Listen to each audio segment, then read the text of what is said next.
기계학습에서 확률 통계도 많이 쓰이는데 기본적으로 이유는 이 불확실성 때문에 그러죠. 뭐 우리가 살고 있는 세상은 100% 정확한 건 거의 없어요. 불확실성이 항상 개입을 하죠.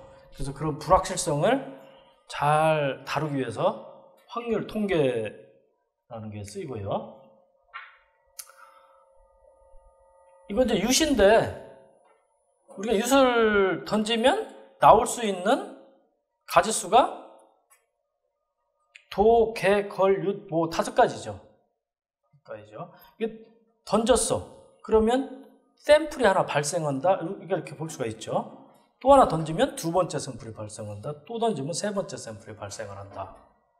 그래서 우리가 필요한 대로 얼마든지 윷을 던져가지고 많은 수의 샘플을 얻을 수가 있는데 그 샘플들이 가질 수 있는 값이 5가지 중에 하나죠. 뭐 도일 때도 있고 거릴 때도 있고 모일 때도 있고 이렇게 해서 5가지 값 중에 하나란 말이에요. 그러면 그 나온 값을 저장하는 무슨 변수가 있어야 되는데 그걸 우리가 보통 랜덤 베어리블 확률 변수 이렇게 부른다. 그럼 그냥 변수 이러지 왜 확률 변수냐? 왜 그러냐면 이 값이 5개가 있을 수가 있는데 즉 x의 정의역은 이 5개의 값의 집합인데 이 각각의 값이 확률을 갖고 있잖아요.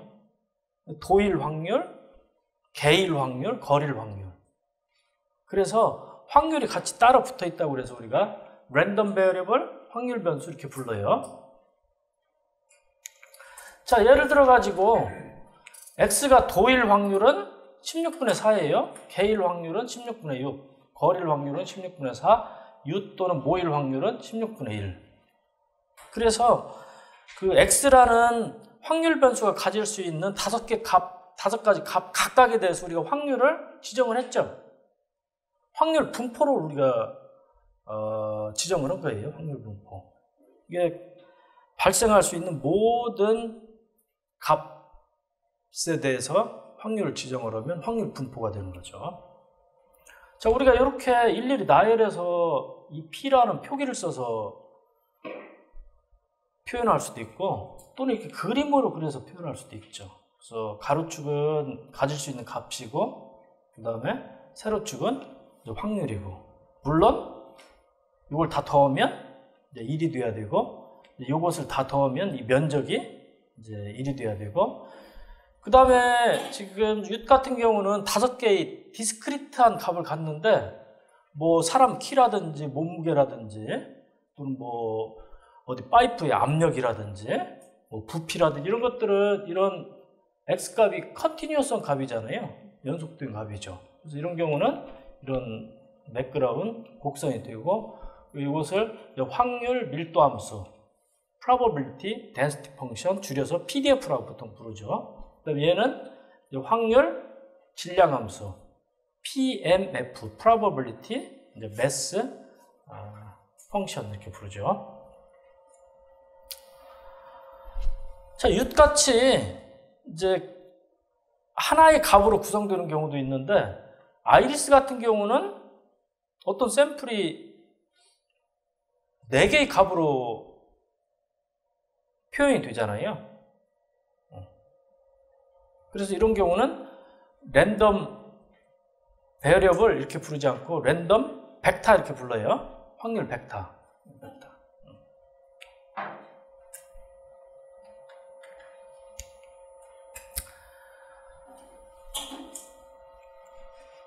자, 간단한 어떤 확률 실험 장치를 생각을 해보자.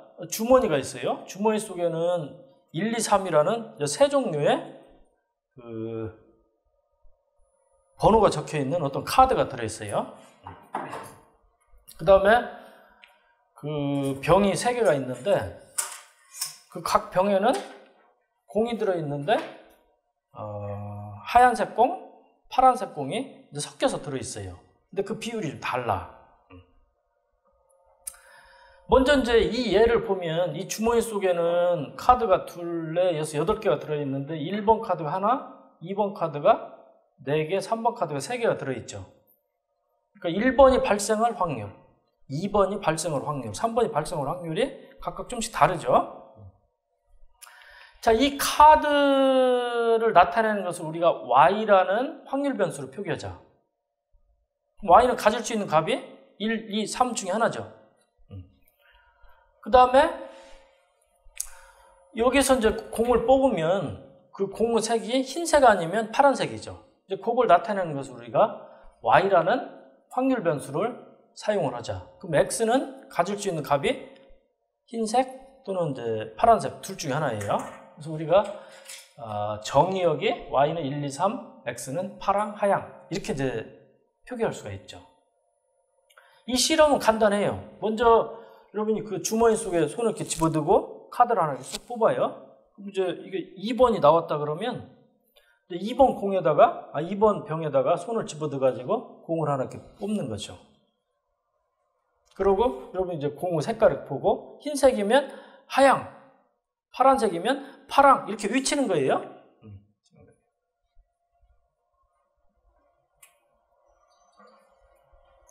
지금은 여러분이 다 관찰할 수 있죠.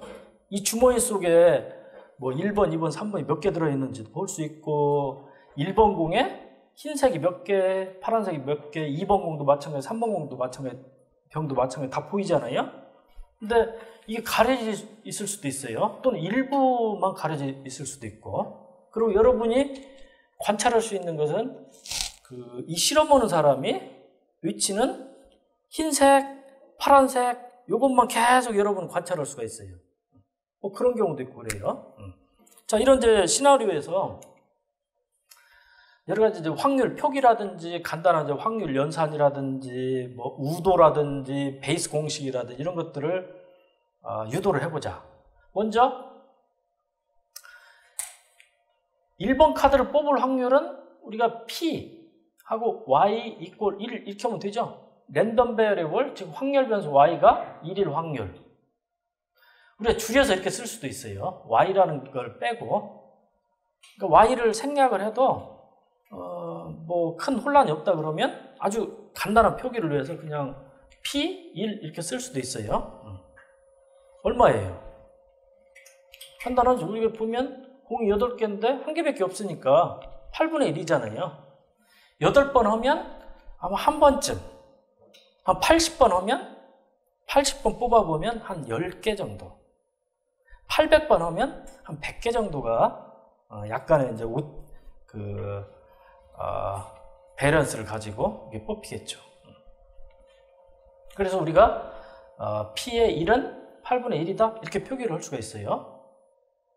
자, 그러면 실험자가 주머니에서 카드 뽑고 해당되는 병에서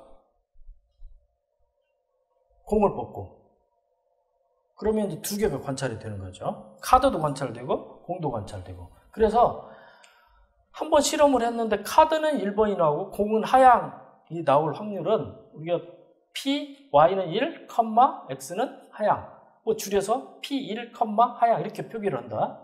그래서 우리가 이런 것들을 결합 확률이라고 그래요. 두 가지 관찰이 결합되어 있잖아요. 근데 결합 확률 이렇게 얘기하고. 이것은 조금 계산을 해야 돼요. 그냥 여러분이 이것만 보고 뭐 개수 가지고 이렇게 되는 게 아니고 간단한 수식을 적용을 해야 되는데 곱규칙이라는 것을 적용을 해야 돼요. 1번 카드, 그 다음에 하양 공, 1 결합 확률은 1번 카드를 뽑고 1번 카드를 뽑았을 때 하양이 나올 조건부 확률. 이게 두 개를 이제 곱한 거예요. P의 1은 8분의 1이었죠. 그 다음에 Y가 1일 때, Y가 1로 딱 정해졌어. 그랬을 때 X가 하양일 확률. 이것은 뭐냐면 이 공에서 하얀 놈이 나올 확률이에요. 그러니까 여기 공이 몇 개 있어요? 2, 4, 6, 8, 12개가 있는데 하얀 공이 9개니까 12분의 9. 두 개를 곱하면 32분의 3이다. 즉 P1, 하양이라는 결합 확률은 32분의 3이다. 이렇게 얘기를 할 수가 있고, 우리가 이 예를 일반화시키면 곱규칙이 되는데, P의 y, x는 Py 곱하기 Px 기분 y. 그래서 Py라는 확률하고 이 조건부 확률을 두 개 곱하면 된다. 일반적인 곱규칙이에요.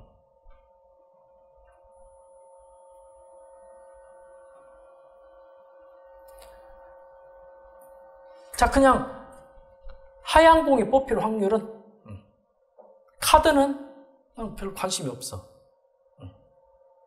카드를 뽑고 공을 뽑았는데 난 관심은 하얀 것이 나올 확률 이거예요. 하얀 것이 나올 확률. 그러면 P 하양 이것은 실제로 세 가지 경우가 있죠. 1이 나오고 1에서 하양이 뽑힐 확률, 그 다음 2가 나오고 2에서 하양이 나올 확률, 3이 뽑히고 3에서 하양이 나올 확률. 그래서 요 세 가지를 더하면 된다 이거예요. 된다. 그래서 실제로 계산을 해보면 이제 96분의 43이 되는 거죠. 이걸 우리가 이제 합규칙이라고 부르는데, 일반적인 합규칙은 Px일 확률은 Py, x, 즉 결합법칙, 아니 그 결합 확률을 다 더한 건데 모든 y에 대해서 y가 가질 수 있는 값이 세 가지가 있죠. 1, 2, 3이 있으니까 P1x, P2x, P3x 이렇게 세 가지를 더하면 된다는 거예요. 그리고 이 결합 확률을 이렇게 쓸 수 있으니까 뭐 이 세 가지를 더하는 걸로 계산할 수가 있고. 이 곱규칙, 합규칙은 그냥 일반적인 아주 자주 쓰이는 그런 확률 공식이고요.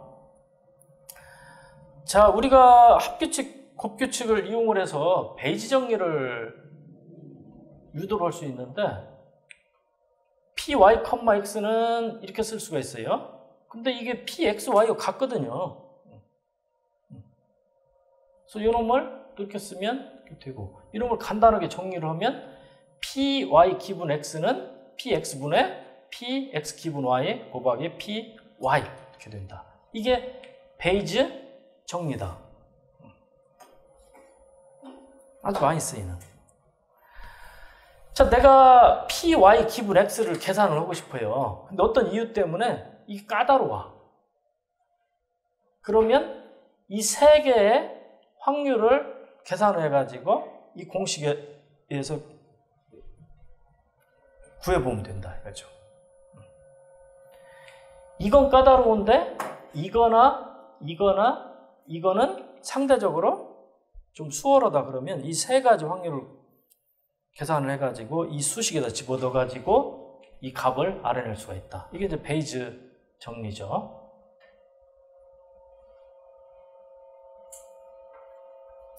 자, 우리가 이제 이런 질문 한번 생각을 해봅시다. 커튼 뒤에서 실험이 이루어져요. 나는 커튼이 바깥쪽에 있어가지고 무슨 카드를 뽑았는지 뭐 뭔 일이 일어난지 몰라요. 단 마지막에 그 커튼 뒤에서 실험하는 사람이 하양 또는 파랑 요것만 내가 관찰할 수가 있어요. 소리를 들을 수가 있어. 그래서 하양 이렇게 외쳤어, 실험자가. 그래서 내가 하양 공이 나왔구나 이걸 관찰했어요. 즉 하양 공이 나왔다는 사실을 알게 됐어요. 근데 어느 병에서 나왔는지 몰라.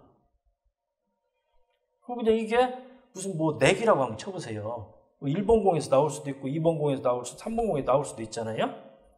그래서 몇 번 공에서 나왔는지 맞추면 뭐 내가 10,000원 받고, 틀리면 10,000원 이렇게 친구한테 줘야 되고, 뭐 이런 뭐 게임을 한다고 생각을 해보세요. 그럼 어떻게 할래요? 머리가 복잡하면 그냥 랜덤하게 3 내키는 대로, 그 다음에는 뭐 1, 그 다음에는 뭐 2, 그 다음에는 뭐 3 막 할 수가 있죠.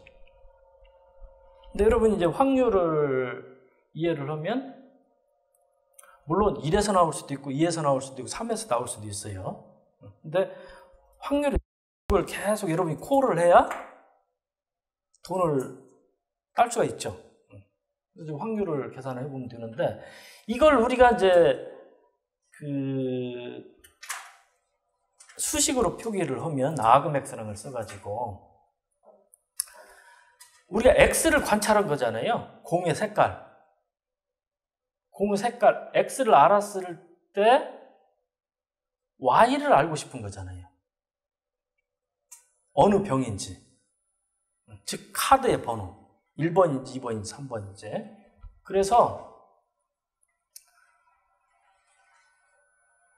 P, Y 기분 X를 계산을 해가지고 확률이 가장 큰 Y값을 찾아낸다. 이것을 우리가 보통 아그맥스, P, Y 기분 X 이렇게 표기를 해요. 그리고 그렇게 알아낸 Y값을 Y 햇 이렇게 표기를 했어요. 이 책에서는. 자, 우리가 게임을 할 때 그 확률이 제일 높은 병을 알아내야 되는데 그 문제를 푸는 과정을 이렇게 표기를 할 수가 있는 거죠. Y 햇을 알아내라. 즉 P, Y 기분 X가 최대가 되는 Y가 뭔지를 알아내라. 이런 문제죠. 이 예에서 한번 해보면 P 기분 X 하향이라고 우리가 관찰이 됐어요. 하향이라고 관찰을 했어요. 그러면 P, Y 기분 X 하향은 베이스 정리도 집어넣으면 PX분의 PY 곱하기 PXY잖아요. 그래서 이제 이 식으로 대치가 될 수가 있어요. 이 식을 적용을 한 거죠. 그리고 각각에 대해서 실제 확률값을 집어넣어 보는 거죠. 그래서 P1 하향, P2 하향, P3 하향을 계산하는 거예요. 이렇게 계산을 하면 43분의 9, 43분의 16, 43분의 18이라는 걸 알 수가 있어요. 자, 여러분은 실제 만원 내에 게임을 한다고 그러면 몇 번 공이라고, 몇 번 병이라고 호로를 할래요? 3번. 계속 3번이라고 줄창 얘기를 해야 어떤 때는 읽고 어떤 때는 딸고 그러는데 딸 확률이 가장 많은 거죠. 자, 우리가 베이스 정리를 각각의 확률을 명명을 하면 이걸 보통 우리가 이제 사후 확률이라고 부르고 이걸 우도라고 부르고 이걸 이제 사전 확률이라고 불러요. 그래서 posterior probability, likelihood, prior probability 보통 이렇게 불러요. 자, 베이스 정리를 우리가 이제 기계학습에 적용을 한다고 그러면 예를 들면 우리가 이제 아이리스를 다시 생각을 해보면 특징 벡터 X가 들어오는 거예요. 4개의 값으로 구성되어 있는 벡터죠. 꽃받침의 너비 길이, 꽃잎의 너비 길이 해가지고 X가 입력이 들어왔어요. 그 다음에 부류는 세토사, 버시칼라, 버즈니까 3개 중에 하나예요. X가 들어왔을 때, 즉 X가 관찰이 됐을 때, X가 주어졌을 때, X가 고정이 됐을 때, 그랬을 때 Y를 알아내는 문제죠. 이게 세토사인지, 버시칼라인지, 버즈니카인지 알아내는 문제죠. 그것을 우리가 멋진 공식으로 쓰면 아그맥스 Y의 PY 기분 X는 Y의 햇이다 이렇게 쓸 수가 있어요. 이것을 좀 이해하기 쉽게 이제 그림으로 이렇게 그려보면 내가 어떤 북봇을 하나 땄어요. 채취를 했어요. 그리고 그 꽃받침의 너비 길이, 꽃잎의 너비 길이를 자로 이렇게 측정을 했더니 7.0, 3.2, 4.7, 1.4가 됐다. 즉, 이 특징 벡터가 관찰이 됐다. 즉, 주어졌다. 입력이 됐다. 그러면 P 세토사 기분 X, P 버시칼라 기분 X, P 버지니카 기분 X를 계산을 해봤더니 0.18, 0.72, 0.10이었더라. 그러면 아그맥스를 하면 0.72가 맥스인데 그거의 아규먼트는 버시칼라죠. 그래서 이제 버시칼라다 이렇게 이제 우리 출력을 하면 돼요. 이 붓꽃은 입력된 이 붓꽃은 버시칼라라는 품종이다 이렇게 분류를 하면 되는 거죠. 자, 이 과정에서 어느 대목이 가장 어려울까요?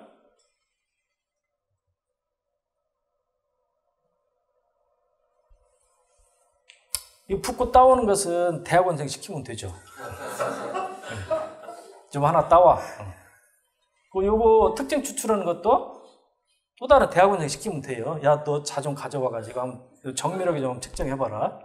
어려운 일 아니에요. 대학원생 없으면 내가 해도 돼요, 가서. 꽃밭에 가서 꽃 따다가 자로 이렇게 재보면 되죠. 그 다음에 이 확률이 계산이 됐을 때 아그맥스 찾는 것은 정말 일도 아니죠. 뭐 프로그램 짜면 뭐 한두 줄이면 되잖아요. 벡터인데 출력 벡터가 있는데 그 중에 몇 번째 벡터가 가장 큰 값인지 알아가지고 세 번째면 뭐 세 번째 부류다. 두 번째 가장 크면 두 번째다. 이렇게 하면 되는 거예요. 이건 아무것도 아니고 결국은 이 사후 확률을 알아내는 게 가장 핵심이자 어려운 일이죠. 그 실제로는 불가능해요. 불가능하다. 사실은 이것만 알면 뭐 굳이 막 그 복잡한 딥러닝 뭐 막 이런 게 없어도 이걸로 다 풀리죠. 근데 실제로 이것을 정확하게 알아낼 수가 없기 때문에 이제 딥러닝이나 이런 모델을 가지고 이걸 근사하게 추정을 해낸다 이렇게 보시면 되고, 이게 왜 어렵냐면 이 x가 가질 수 있는 값이 무지무지 많잖아요. 우리가 이제 아이리스만 생각을 해도 이게 4차원이죠? 4차원이에요. 그 다음에 이 4개의 값이 컨티뉴어스한 값을 갖잖아요. 디스크리트한 게 아니라. 근데 실제로 우리가 측정을 할 때는 이제 자의 한계나 이런 게 있기 때문에 이제 디스크리트하게 측정이 되는데, 자, 예를 들어가지고 이 4개의 값이 있는데 이 각각을 우리가 이제 1000개의 구간으로 이렇게 나눈다. 뭐 예를 들면 가장 작은 값이 뭐 한 3이었고 가장 큰 값이 넉넉하게 뭐 한 10이더라. 그러면 이게 7이라는 구간이 있잖아요. 그놈을 1000개로 이렇게 세분해 가지고 뭐 값을 측정을 한다? 이렇게 생각을 해보세요. 그러면 x1이 1000개 구간, x2가 1000개 구간, x3가 1000개 구간, x4가 1000개 구간, 각각이 1000개 구간이니까 그놈을 더해요, 곱해요? 구간 수를, 전체 구간 수를 세려면 곱해야 돼요? 더해야 돼요? 곱해야 되죠? 1000 곱하기 1000 곱하기 1000 곱하기 1000이니까 이게 10의 3승에 4승이니까 10의 12승이 되는 거죠. 굉장히 많은 점이 되는 거죠. 근데 이게 이제 4차원이니까 그래도 10에 12승이니까 한번 해볼까 이렇게 되는데, 이게 이제 막 100차원, 700차원 되면 이것은 감당을 할 수가 없는 어마어마하게 넓은 공간이 되는 거죠. 그래서 이런 걸 우리 한마디로 뭐라고 그런다? 일정에서 curse of dimensionality. 그래서 뭐 차원의 저주다. 차원이 증가를 하면 이 공간이 너무나 커져가지고 현실적으로 우리가 감당을 할 수가 없는 그런 현상이 발생을 했을 때 그걸 이제 멋있게 얘기해서 이제 curse of dimensionality, 차원의 저주 이렇게 얘기하죠. 자, 그러면 이게 이제 사후 확률인데 이 사후 확률을 요 베이스 정리를 쓰면 조금 나을까? 이렇게 생각을 할 수가 있는데 좀 나아요. 나아요.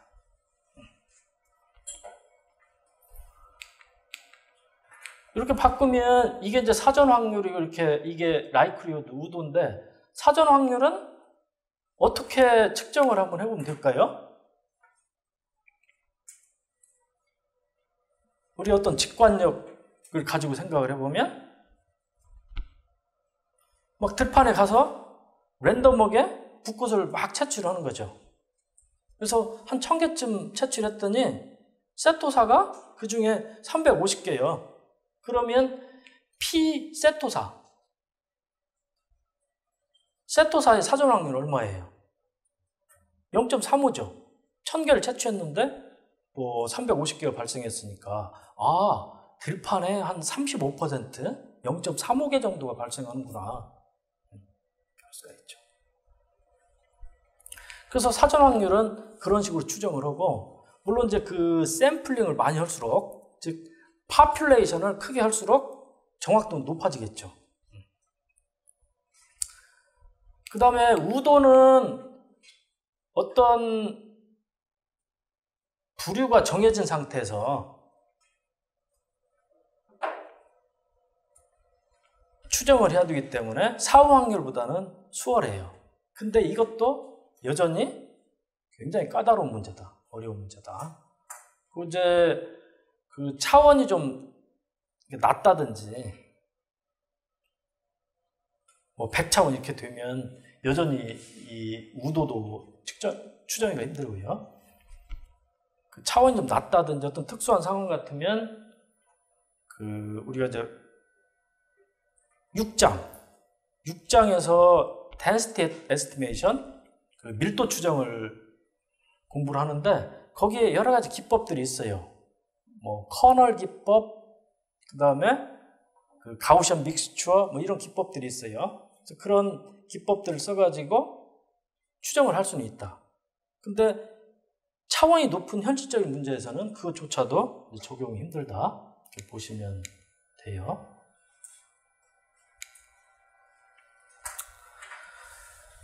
자, 우리가 문제를 뒤집어가지고 이게 가려져 있어. 이거 확률을 몰라. 또는 이 벽만 몰라. 또는 아예 통으로 몰라. 커튼이 가려져가지고. 그리고 여러분은 그냥 그 실험을 한 사람이 외치는 공의 색깔만 관찰해가지고 계속 기록을 할 수 있어요. 즉, 훈련 집합을 여러분은 수집만 할 수 있어요.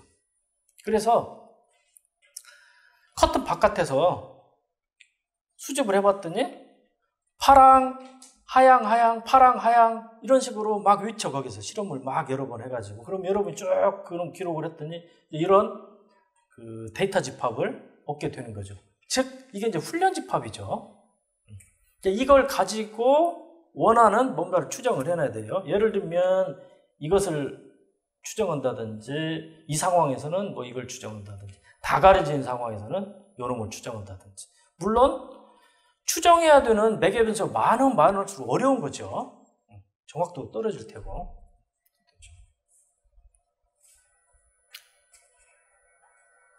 자, 우리가 이제 이 B라는 상황을 생각을 해보면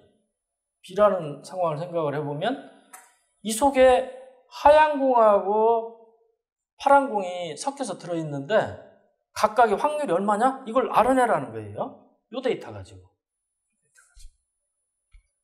정확하게 알아낼 수 있을까요? 근데 근사하게는 알아낼 수 있겠죠.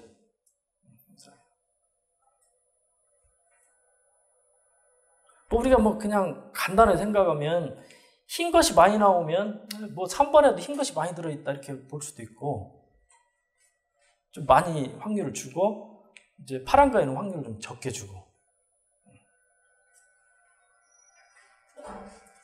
근데 이제 골치 아픈 것은 이 공이 항상 이 속에서만 여기 3번에서만 나오면 좋은데 어떤 때는 2번에서 나오고 어떤 때 1번에서 나오고 근데 어느 공에서 나왔는지는 모르고 그냥 공 색깔만 여러분이 외친 것을 들을 수가 있고.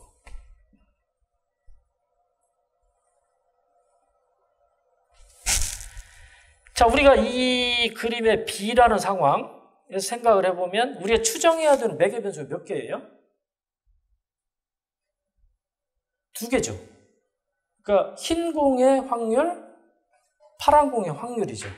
근데 사실상 한 개라고 보면 되죠. 흰 공의 확률을 알면 그러니까 1에서 빼버리면 되잖아요. 그러니까 흰 공의 확률을 알든지 아니면 파란 공의 확률을 알면 나머지 것은 되니까 실제로는 매개 변수 하나예요. 이 경우는 1, 2, 3이어가지고 세 개의 확률을 알아야 되는데 두 개를 알면 하나는 자동으로 결정이 되니까 확률을 더하면 1이 돼야 되니까 매개 변수 두 개다 이렇게 볼 수가 있죠. 여기는 이제 Q3라는 매개 변수 하나만 알아내면 돼요. 이 Q3는 이제 하얀 공의 확률 이렇게 생각하면 되죠. 자, 문제는 뭐냐? 데이터 X가 주어졌을 때 이렇게 관찰된 데이터가 주어졌을 때 X를 발생시켰을 가능성을 최대로 하는 매개 변수 세타, 즉 Q3의 값을 찾아라 이런 문제예요.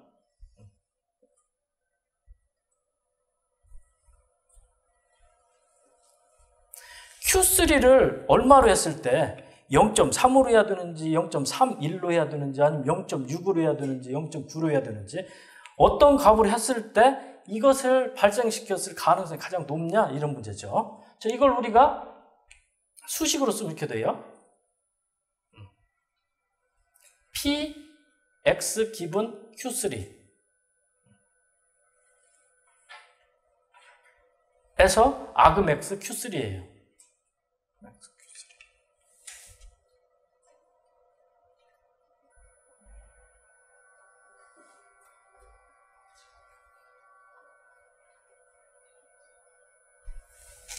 자, 이것을 우리 이제 지금 아까 그림에서 이제 B번 그림 Q3를 알고자 하는 상황을 예시를 했는데 1번화 시키면 이제 매개 변수를 이제 세타라고 표기를 하면 이제 세타 해서는 아금 X 세타 PX 기분 세타 이렇게 표기를 할 수가 있어요.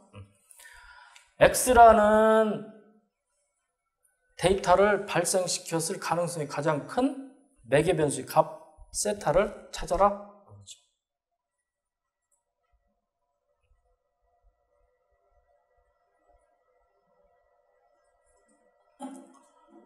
아주 자주 이 PX 기분 세타를 그대로 쓰는 게 아니라 로그를 취해요.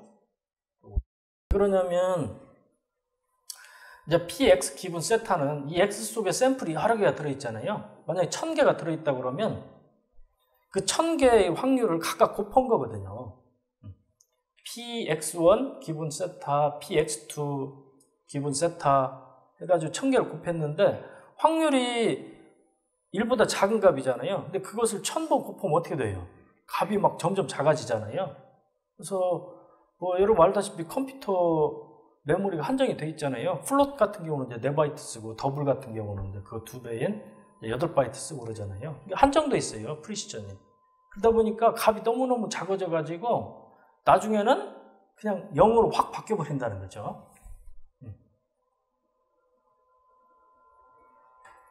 수치적인 문제가 발생하는 거예요. 뉴머리컬한 문제가 발생을 하죠. 그래서 그것을 피하기 위해서 보통 이제 로그를 취해가지고 표현을 한다. 이제 로그는 여기에서는 곱이었는데 로그를 취하면 곱이 합으로 바뀌잖아요. 그래서 이제 시그마로 바뀐다는 거예요. 시그마로.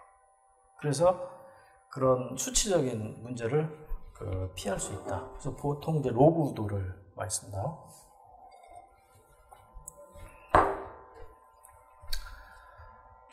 여러분 이건 좀 기억을 해둬야 돼요. 종종 등장을 해요.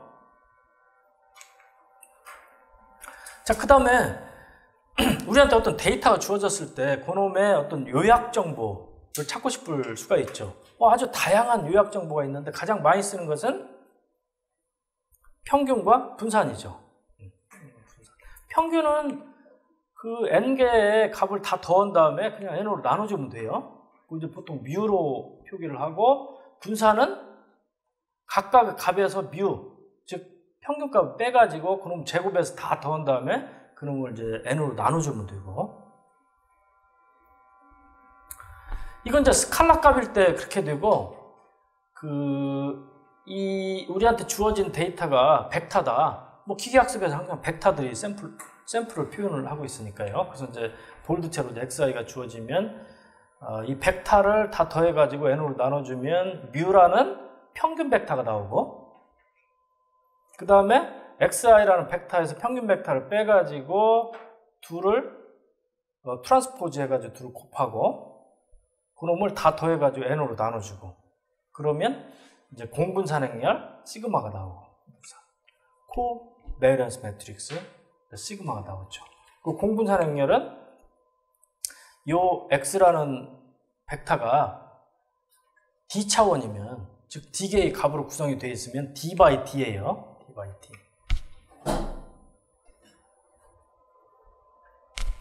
이놈이 앞에 있는 놈이 그 d by 1이고, 우리 컬럼 벡터니까 d by 1이고, 그러면 트랜스포즈 했으니까 1 by d니까 d by 1 행렬하고 1 by d 행렬을 곱하니까 d by d 행렬이 되죠. 이런 공분산 행렬이 된다. 예를 들면 아이리스 데이터가 150개의 샘플이 있는데 그 중에 이제 한 8개 앞에 있는 놈만 가지고 x1, x2 해가지고 x8까지 있다고 보고, 이걸 평균 벡터를 부으면 이렇게 되고, 그냥 5.1, 4.9, 4.7 이런 다 더해가지고 8로 나눠주고, 두 번째 거 다 더해서 8로 나눠주고, 이제 이런 그 4차원 평균 벡터가 만들어지고, 그 각각에 대해서 그걸 계산한 다음에 이게 이제 8개가 만들어지죠. 그럼 그놈을 다 더해가지고 또 8로 나눠주고, 그러면 최종적으로 이런 공분산 행렬 시그마가 이제 만들어진다.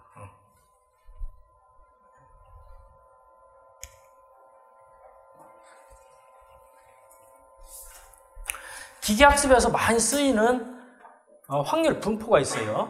이 확률 분포는 일정한 어떤 모양을 갖고 있어요.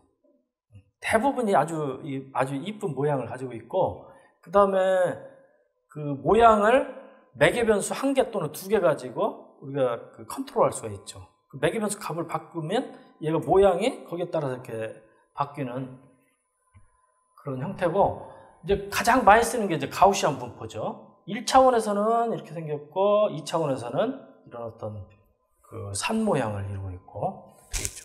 이것은 여러분 이제 고등학교 때 정규 분포라고 배운 거하고 똑같아요. 수식은 이렇게 생겼어요. 뮤하고 시그마 제곱이라는 두 개의 매개 변수로 이 모양이 정해진다. 뮤는 평균이기 때문에 이 위치, 최대값의 위치가 정해지는 거죠. 뮤가 커지면 얘가 종 모양이 오른쪽으로 이동하는 거고, 작아지면 왼쪽으로 이동하는 거고, 그래서 이 피크 값의 위치를 규정을 하고, 그 다음에 시그마는 그 표준 편차죠. 그 시그마 제곱 우리가 이제 분산이라고 부르고, 그래서 이 시그마가 커지면 이게 이제 펑퍼짐해지고, 펑퍼짐한 그런 언덕이 되고, 시그마가 작아지면 굉장히 뾰족한 모양으로 바뀌고, 물론 이 밑에 있는 면적을 다 더하면 1이 되고, 뭐 이런 형질을 갖고 있죠.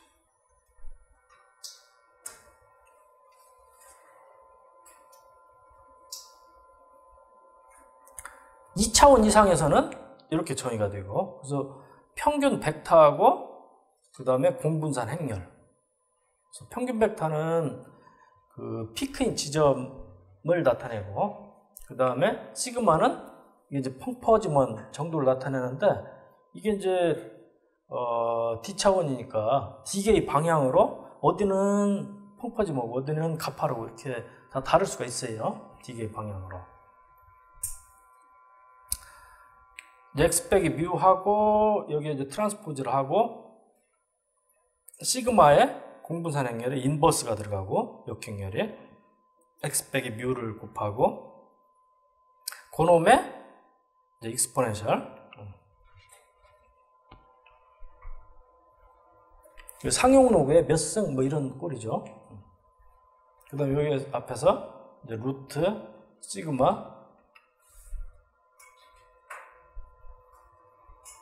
곱해주고, 또 이거 곱해주고, 뭐 이런 식이에요.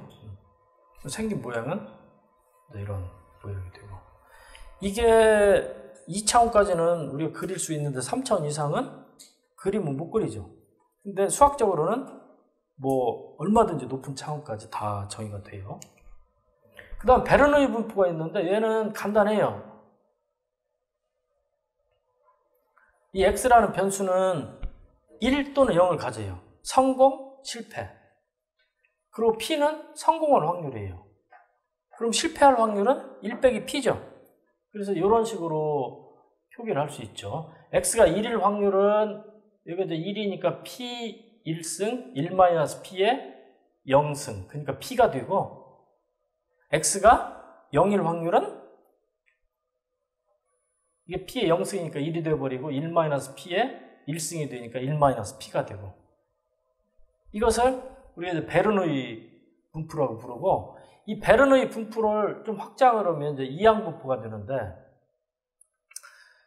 내가 어떤 실험을 한 번 하는데 성공할 확률이 P예요. 여러분이 여러 가지 그 상황을 생각을 할 수가 있어요. 야구 배트를 휘두르는데 내가 공을 맞출 확률이 한 10분의 6이다. 0.6이다. 그래서 10개 날라오면 4번은 헛스윙하고 6번은 맞춘다. 그러면 이제 P가 0.6인 거죠. 그랬을 때 그 실험을 N번을 수행했을 때 N번 배트를 여러분이 휘둘렀을 때 성공할 횟수의 확률 분포.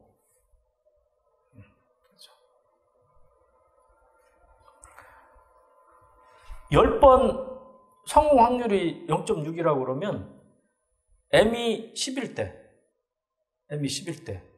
즉 10번 여러분 배트를 휘둘렀을 때 0번 성공할 확률은 낮아요, 높아요? 아주 낮죠? 1일 확률은 0일 확률보다 좀 높죠. 2일 확률은 그거보다 좀 높고 3일 확률은 좀 높고 5일 확률은 좀 높아지고 6일 확률은 아주 높죠. 7일 확률은 좀 낮아지고 이런 거예요. 자, 그래서 여기 이제 그래프가 나오는데 예를 들면 이 그린 이게 녹색 같은 경우는 P가 0.7이에요. 성공률 0.7이고 20번 시도를 했을 때 0번 성공할 확률, 1번 성공할 확률 이걸 다 이렇게 한 거죠. 그래서 실제로는 이게 14번일 확률이 가장 높고 이런 모양을 가지고 있죠. 그리고 수식으로 쓰면 이렇게 돼 있고. 그리고 여기에 C에 MX가 있는데 이것은 여러분 고등학교 그 확률 통계에서 배웠던 그 조합 있잖아요. M개에서 X개를 뽑을 가짓수 이거를 나타내는 거죠. 자, 정보 이론이 있는데 이게 좀 흥미로운 역사도 있고 그래요.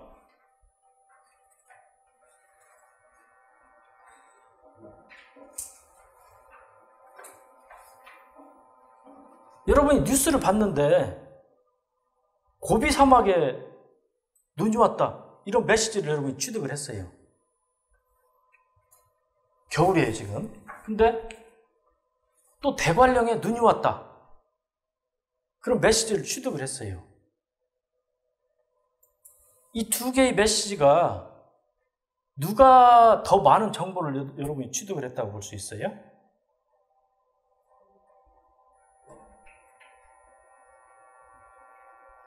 같은가요? 대관령에 눈이 왔다 그러면 겨울인데 대관령에 눈 많이 오잖아요. 또 왔네? 시큰둥하잖아요. 여러분이 얻은 정보가 양이 적다는 거예요. 근데 고비 사막에 눈이 왔다 이런 정보를 얻으면 이 사막에도 눈이 왔단 말이에요. 이야, 이거 굉장한 정보인데? 내가 엄청난 정보를 하나 얻었는데? 이렇게 되는 거죠.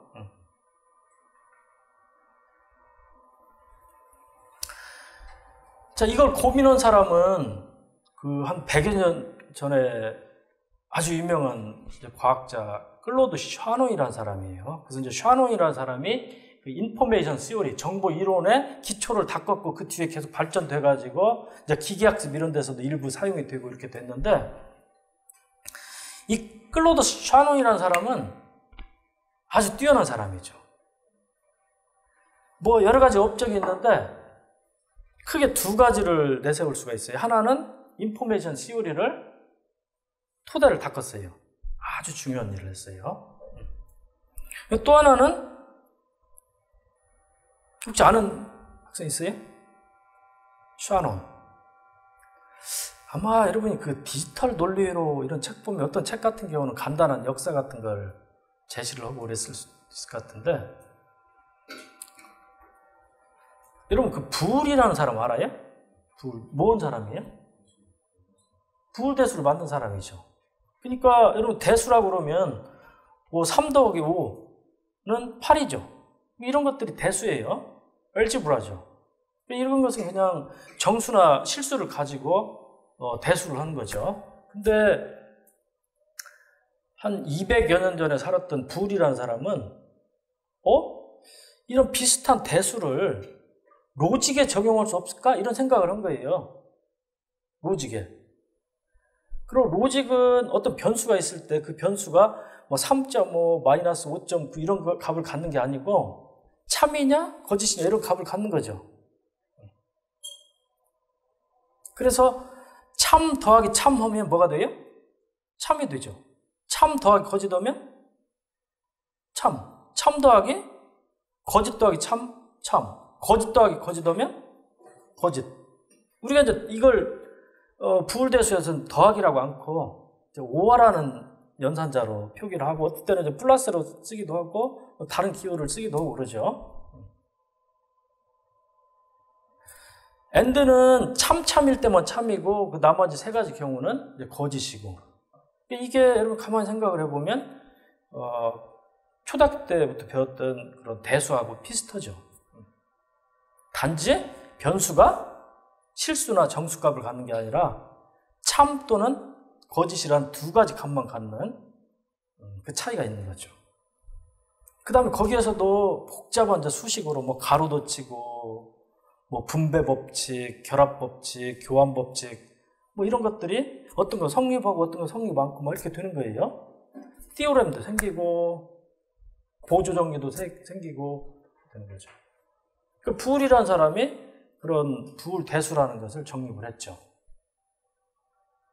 근데 이 사람이 한 200년 전에 살았던 사람인데 아마도 현대에 다시 환생을 하면 정말 깜짝 놀랄 거예요. 왜 그럴까요? 그 대수가 정말로 중요한 기계에 지금 쓰이고 있거든요. 어떤 기계예요? 뭐 세탁기예요, 밥솥이에요, 총이에요, 차예요, 아니면 이런 캠코더예요, 이 마이크예요. 뭐예요? 어디에 쓰이고 있어요? 여러분 논리로에서 배우잖아요. 논리로 가면 그 오어 게이트, 엔드 게이트, 낸드 게이트, 뭐 노아 게이트, 뭐 익스클루시브 오어 게이트 이런 게 있고 그것을 결합을 해서 뭘 만들어요? 애더를 만들고 그러잖아요. 덧셈기 만들고 덧셈기를 여러 개를 이어붙이면 이제 32비트를 더할 수 있는 회로를 만들 수 있고 두 개의 숫자를 비교하는 컴패레이터도 만들 수도 있고 멀티플라이어 만들 수도 있고 그걸 CPU 속에 집어넣으면 지금의 뭐 CPU 칩이 되고 옆에다 메모리 두고 여러 가지 입출력 장치 붙이고 그러면 뭐가 돼요? 컴퓨터가 되는 거잖아요. 컴퓨터가 되죠. 그러니까 부울 대수는 지금 현대 컴퓨터의 밑바탕 이론을 제시했다 이렇게 보면 돼요. 그럼 샤논하고는 무슨 상관이 있냐? 부울이라는 사람은 그냥 부울 대수를 제시를 한 거예요. 수학자예요, 수학자. 거기까지예요. 근데 샤논은 이제 1900년대 아마 초반일 것 같은데 그때 이제 여러 가지 회로 같은 걸 만들고 막 그랬어요. 공학이 이제 발전하고 그러면 여러 가지 회로 같은 걸 만들고 그러는데 이게 이제 체계성이 없어가지고 사람이 주먹구구식으로 뭐 회로를 이렇게도 붙여보고 저렇게도 붙여보고 뭐 이런 거예요. 그래가지고 입력이 이거 들어가면 출력 이게 나오게 뭔가를 막 그 주먹구구식으로 설계해서 만들어서 쓰기도 하고 팔기도 하고 그랬죠. 근데 샤논이 가만히 생각을 해보니까 이게 부울 대수인 거예요. 부울 대수. 이 부울 대수를 갖다가 이렇게 and, or와 no와 exclusive 이런 걸 쓰면 이걸 체계적으로 설계를 할 수가 있는 거예요. 그리고 기존에 사람이 주먹구구식으로 할 때 10개 어떤 부품이 들어가던 것을 그놈을 뭐 25개로 줄일 수도 있고 체계적으로 이렇게 계산을 해가지고 그것을 정립한 사람이 샤논이에요. 부울대수를 현대 컴퓨터하고 연결시켜준 사람이 이 샤논이라는 사람이에요. 그 논문을 그 사람이 뭘로 발표를 했냐면 석사 논문으로 썼어요. 어느 대학에서? MIT에서. 그래서 어떤 사람은 그 20세기 최고의 석사 논문 이렇게 평가하는 사람도 있어요. 샤논의 논문을. 아주 중요한 역할을 했죠. 그래서 이 두 가지가 아주 중요한 공헌이고 제 홈페이지에 가보면 컴퓨터 스토리라는 그 책을 소개를 했잖아요. 그 책의 이제 전문을 여러분한테 공개를 그 다운을 받아서 보면 그 중간 어디에 그런 재밌는 얘기가 있어요. 그래서 한번 집에 가서 한번 읽어보시기를 바라고요. 자, 그럼 샤논이라는 사람이 이게 보니까 메시지가 다 정보량이 다른 거예요. 분명히 정보량이 달라요. 고비 사막 훨씬 대관령보다 정보량이 많은 거예요. 그러면 저게 정보량이 2배가 많은지 10배가 많은지 아니 100배가 많은지 이 사람은 그것을 퀀티파이 하고 싶은 거예요. 수량화를 하고 싶은 거예요. 수량화를. 그래서 고민을 했죠.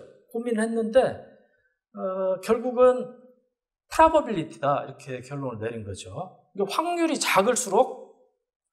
작은 메시지일수록 사건일수록 정보량이 많아요, 적어요? 많은 거예요. 그리고 이런 이제 수식을 이제 만든 거죠. 어떤 이라는 메시지가 있어요. 또는 이벤트, 사건이라고 볼 수도 있어요. 이런 메시지가 있어요. 이런 메시지가 있을 때 그거의 probability, 확률에다가 로그를 취하고 그 값에 마이너스를 붙여주면 그게 바로 이라는 메시지의 사건의 정보량이다. 이렇게 퀀티파이를 한 거죠. 수량화한 거예요. 자, 이제부터는 어떤 메시지가 있을 때 그 메시지의 probability만 측정을 할 수 있으면 그 메시지의 정보량을 이걸로 계산할 수가 있어요. 예를 들면 고비 사막에 눈이 왔다 이런 메시지가 있으면 고비 사막에 눈이 올 확률이 있을 거 아니에요. 뭐 그것을 뭐 기상청 데이터를 긴 기간 동안 뭐 조사를 해가지고 그런 확률로 한다든지 그러면 얼마든지 계산할 수가 있죠. 그래서 이것을 우리가 셀프 인포메이션, 자기 정보라고 이렇게 부르고, 이것은 어떤 하나의 메시지에 대한 그 정보량이고, 우리가 이제 유수로 치면 거리 나왔다 이런 사건 또는 메시지의 정보량을 재는 거고, 확률 변수에 뭔가를 재고 싶다. 그러면 그 확률 변수가 가질 수 있는 값이 여러 개죠. 뭐 윷 같으면 5개의 값을 가질 수가 있죠. 그리고 5개 값이 각각 확률을 가지고 있죠. 그래서 이 시그마를 해가지고 PEI 로그 2에 PEI 이렇게 해서 다 더하면 그리고 마이너스를 취해주면 이 확률 변수 X의 엔트로피다 이렇게 불러요. 불확실성이다. 불확실성이 높을수록 엔트로피가 높은 거예요. 불확실성이 낮아. 뻔한 사실이야. 그런 확률 변수일수록 엔트로피는 낮아요. 그리고 우리가 로그를 사용을 할 때 이제 bit을 2로 할 수도 있고, 이 상용 로그 이제 알파벳 2로 할 수도 있고요. 그래서 우리가 그 숫자 2로 하면 단위를 비트라고 부르고, 이제 상용 로그 알파벳 2로 하면 그 단위를 나츠라고 부르고, 예를 들면 나타내는 확률 변수 x가 있다고 그러면 x 엔트로피는 이렇게 구할 수 있죠. x가 가질 수 있는 값은 도, 개, 걸, 윷, 모예요. 그리고 확률이 각각 16분의 4, 16분의 6, 16분의 4, 16분의 1, 16분의 1이니까 수식에다 집어넣어가지고 다 더해가지고 이런 마이너스를 취해주면 2.0306이거든요. 그리고 로그 숫자 1을 썼으니까 이제 비트라는 단위를 쓰면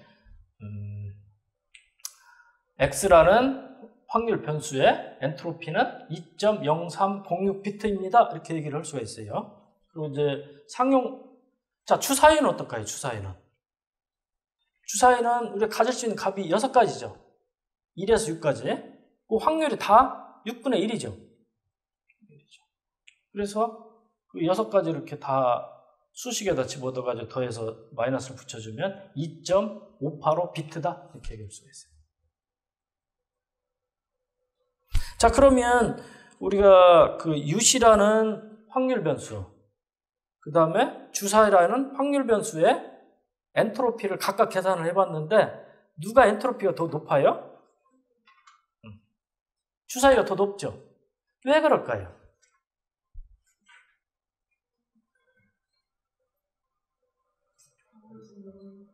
네?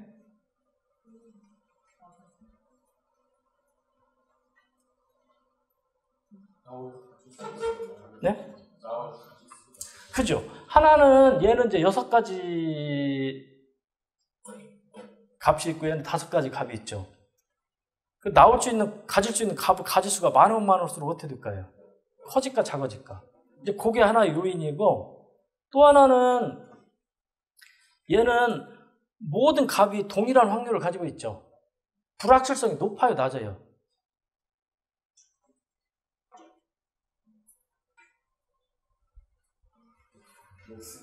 불확실성이 높은 거죠. 누가 나올지를 모르는 거예요. 확률이 동일하니까. 근데 얘 같은 경우는 이제 5개의 값인데 걔가 나올 확률이 높잖아요. 그래서 얘도 불확실성이 있지만 이 주사위보다는 불확실성이 좀 덜한 거예요.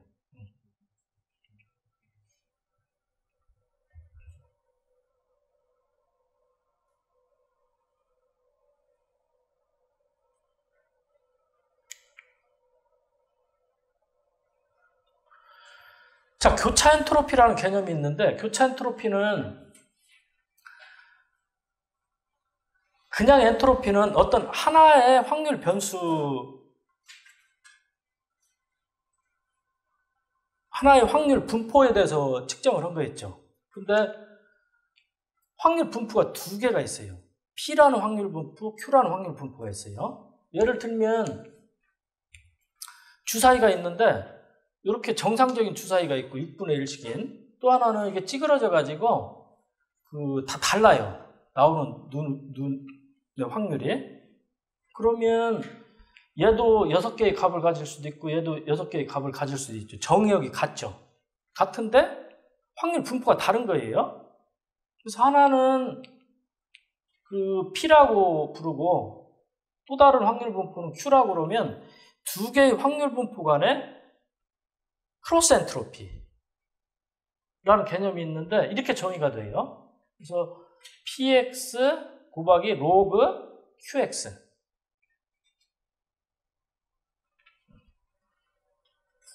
그것을 모든 x값에 대해서 계산해서 다 더한 거에다가 마이너스를 취해준 거, 그것을 우리가 그 HPQ라고 표기를 하고 이걸 크로스 엔트로피라고 부르죠. 이걸 이제 수식을 전개를 해보면 이 수식을 이렇게 바꿀 수가 있죠. 이건 아주 간단한 게 이 값하고 이 값이 똑같아요. 부호만 다르고. 그러니까 이거 없애버리면 이게 되고 이게 이거 같잖아요. 그래서 이 수식으로 전개한 다음에 이것은 가만히 보니까 앞에서 봤던 엔트로피란 말이에요. 그래서 이제 HP라고 표기를 하고 얘는 이게 로그니까 이렇게 바꿔서 표기할 수 있잖아요. 그래서 이것을 우리가 그 KL 다이버전스 이렇게 불러요. 다이버전스. 그래서 KL 다이버전스하고 크로스 엔트로피는 이런 수식적인 관계가 있죠. KL 다이버전스는 어느 때 쓰냐? 그러면 확률 분포가 서로 다른 놈이 두 개가 있어요. 그랬을 때 둘 간의 거리를 계산할 때 사용을 한다.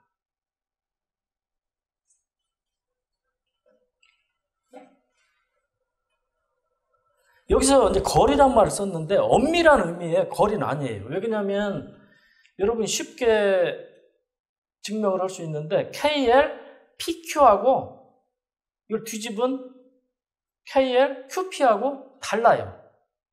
근데 거리는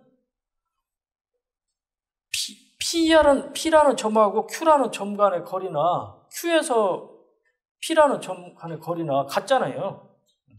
그래서 이게 대칭인데 얘는 대칭이 아니기 때문에 이제 엄밀한 수학적인 의미에서는 거리가 아닌데 실제 개념적으로는 거리를 측정을 해주고 있어서 기계학습에서는 두 확률 분포가 있을 때 그 두 확률 분포가 얼마나 다른지를 측정하는데 KL 다이버전스를 많이 써요. 아마 여러분 논문 같은 데 볼 때 가끔씩 뭐 거리를 측정하려고 뭐 KL 다이버전스를 썼다 뭐 이런 식으로 돼 있는 데가 있을 거예요. 이제 이런 식으로 이해를 하면 되고 이런 관계를 가지고 있다는 거고요. 방금 앞 슬라이드 본 거죠. 그럼 예를 들면 두 개의 주사위가 있는데 이 주사위는 정상 지역에서 다 6분의 1씩이에요. 근데 이 두 번째 주사위는 우리가 이제 확률 분포를 Q라고 표기하는데 1이 나올 확률은 12분의 3. 좀 높아요. 찌그러져가지고 좀 유리해, 1한테는. 근데 2, 3, 4는 12분의 1이에요. 좀 불리한 눈이고요. 그 다음에 5하고 6은 또 12분의 3이고. 이런 그 주사위가 있다고 가정을 하자. 그랬을 때 이 P하고 Q 간의 교차 엔트로피와 KL 다이버전스를 구하면 뭐 이렇게 된다. 이런 걸 예시를 하고 있어요. 그래서 교차 엔트로피는 2.79259, KL 다이버전스는 0.20759. 자, 여러분 집에 가서 이 확률을 이 P하고 더 멀게 한번 여러분이 세팅을 한 다음에 한번 계산을 해보세요. 그러면 이게 더 커지는지.